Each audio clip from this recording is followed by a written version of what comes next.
আসসালামু আলাইকুম বন্ধুরা, আজকে নিয়ে চলে আসলাম সুস্বাদু একটি মাছের রেসিপি নিয়ে, যেটা তোমরা বানিয়ে সবাইকে খাইয়ে প্রশংসায় মুগ্ধ হবে। তাই দেরি না করে চলো দেখি। তার জন্য প্রথমে আমি মাছগুলো একদম মশলা দিয়ে সুন্দর করে ভেজে নিচ্ছিলাম, যতক্ষণ না লাল লাল হচ্ছিল। তো তারপর লাল লাল হওয়ার পর সুন্দর করে উল্টে উল্টে দিচ্ছিলাম মাছগুলো। এরপর যখন এসে দেখি মাছগুলো অলরেডি পুড়ে গিয়েছিল হালকা, কিন্তু পুড়ে না গেলে কিন্তু মাছটা রাঁধতেও স্বাদ লাগতো না। তাই হালকা লাল লাল এবং পোড়া পোড়া ভাজাটা।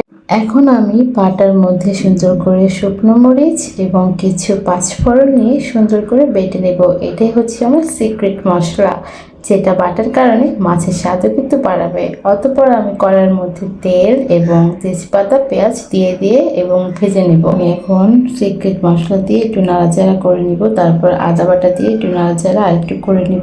এখন আমি নাড়াচাড়া করার পর এর মধ্যে ধনিয়া গুঁড়ো, শুকনো মরিচ গুঁড়ো, লবণ এবং হলুদ গুঁড়ো দিয়ে আবার একটু কষিয়ে নিব। কারণ মশলা তুমি যতই কষাবে ততই কিন্তু খেতে সুস্বাদু হবে। কষানোর পর আমি এখানে পরিমাণ মতো পানি দিয়ে দিলাম। পানিটা একদম পরিমাপ মতো দিয়ে সুন্দরভাবে আরেকটু কষিয়ে নিব। এ পর্যায়ে আমি এখন আলুগুলো সুন্দর করে কেটে রাখা আলু পরিষ্কার করে ধুয়ে এবং দিয়ে দিব। দিয়ে কিছুক্ষণ আমি কষাবো। যত কষাবে ততই কিন্তু রান্নার স্বাদ কিন্তু বন্ধুরা বেড়ে যাবে।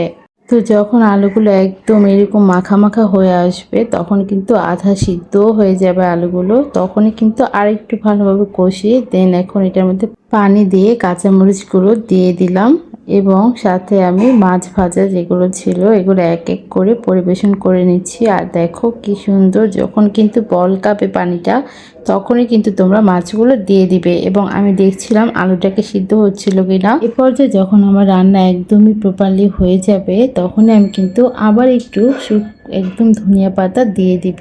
কারণ হচ্ছে ধনিয়া পাতার স্মেল কিন্তু অনেকটাই সুস্বাদু। তো দেখো একদমই কিন্তু ইয়াম্মি ছিল। এই দেখো একদম ঘন সুন্দর। তার জন্য আমি এখন একটু বাটিতে পরিবেশন করে নিব, যেহেতু খেতে হবে। দুপুর হয়ে গিয়েছিল অনেক রান্না বান্না করার পর। এখন তোমাদের জন্য এই যে সাজিয়ে নিচ্ছিলাম। তো এই যে দেখো এখন আমি প্লেটে সার্ভ করে নিব। মাছগুলো কিন্তু টাটকা ছিল, আর যেহেতু নদীর মাছ টাটকা, এটা কিন্তু খেতে খুবই মজার লাগে। আর হ্যাঁ, তোমরা কিন্তু আমার মতো যদি এভাবে বাসায় তৈরি করে রাখো, এই রান্নাটা কিন্তু অবশ্যই বাসায় সবাই প্রশংসা না করে থাকবে না। কেননা আমি তোমাদেরকে যেগুলো ভিডিও দিয়ে থাকি সবসময় কিন্তু আপডেট ভিডিও দিয়ে থাকি। তো দেখো এখানে সুন্দর করে ভাতগুলো গরম ভাতের সাথে অবশ্যই কিন্তু খাবে মাছ। গরম ভাত এবং নদীর মাছ কিন্তু ভাজা করা না হলে মজা লাগে না। তো সুন্দর করে আমি এগুলো পিস পিস করে কেটে নেওয়া একদম সুন্দর করে বেছে নিয়ে খাচ্ছি। যেহেতু দেখতে পাচ্ছ অনেকটাই মজা ছিল এই মাছ। আর কি বলবো, মানে খেয়ে তো প্রশংসায় সবাই মুগ্ধ হয়ে গেছে। তো তোমরা কিন্তু অবশ্যই তোমরা বাসায় ট্রাই করবে এবং জানাবে আমাকে কেমন হয়েছে। আর সবাই কিন্তু অবশ্যই যারা আমার ভিডিও দেখে থাকো লাইক, কমেন্ট, শেয়ার, সাবস্ক্রাইব করতে ভুলবে না। এবং নিত্য নতুন ভিডিও পেতে বেল আইকনটি বাজিয়ে রাখবে। তোমাদের প্রতি আমার অসংখ্য ভালোবাসা, অসংখ্য অনেক অনেক দোয়া বন্ধুরা।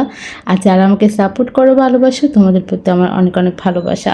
তো আমি সবসময় কিন্তু বড় ভিডিও 2 দিন পর পর আপলোড করে থাকি, তোমরা অবশ্যই কিন্তু জয়েন হয়ে থাকবে। তো এভাবে কিন্তু বাসায় যদি তোমরা মাছ না খেতে চাই, কেউ পরিবারে অনেকেই থাকে যারা মাছ খেতে পছন্দ করে না, এভাবে কিন্তু তোমরা মাছ এনে সবার মনকে জয় করে খেতে দিতে পারো এবং খেয়ে অবশ্যই তারা দ্বিতীয়বার তোমার থেকে মাছ চাইবে।